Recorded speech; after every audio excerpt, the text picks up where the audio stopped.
Speaking exercise 6. Number 1. Page 256. Listen to two students as they discuss the notice. Beth, did you see this notice about bicycle parking? Yes, and I think it's ridiculous. Me too. Now we can't park our bicycles near some of the classrooms. I know. The nearest bicycle parking to my chemistry class is a 10-minute walk. Well, they're right about there being too many bicycles parked on the walkways. Yeah, okay, but that's because there aren't any bicycle racks near the classrooms. There's space for racks, but since there aren't any, people just park their bikes all over the place. No kidding. And some people really push it.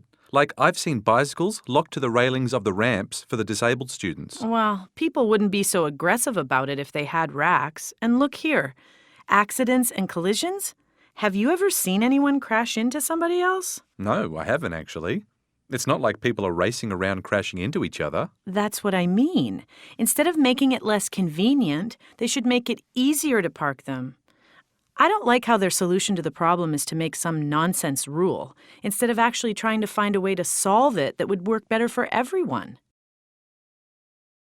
Number 2. Page 256. Listen to two students as they discuss the announcement. Hey, did you see that the bookstore isn't buying back old editions of textbooks? Yeah, I can't sell back my psychology book this semester because the professor told us that she's going to use a new edition next semester. I think it's a good idea.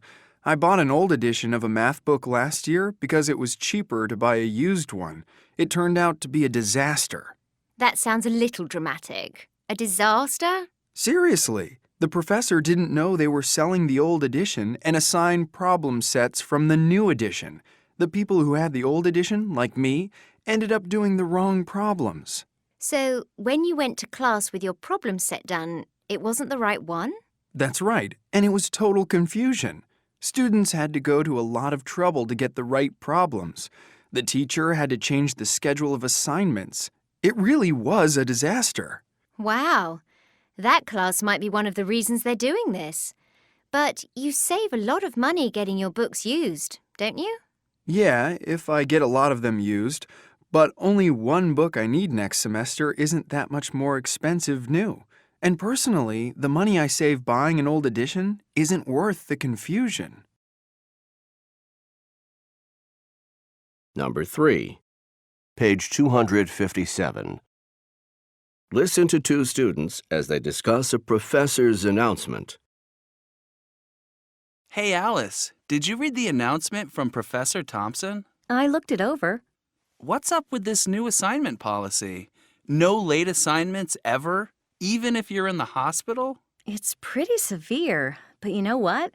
I have to say I agree with him here. What? Why so heartless? First of all, your lowest grade gets dropped, so if you're sick and miss an assignment, you're fine.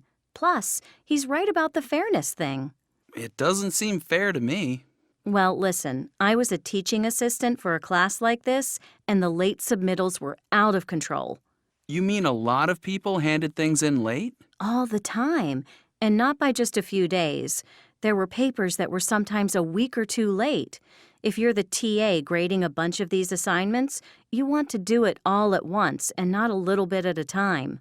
Oh, so even after you thought you'd finished marking them, you kept getting late ones. Precisely. And I heard some of the students' excuses, and I know for sure that some of them were making things up. It wasn't really fair to the people who handed things in on time.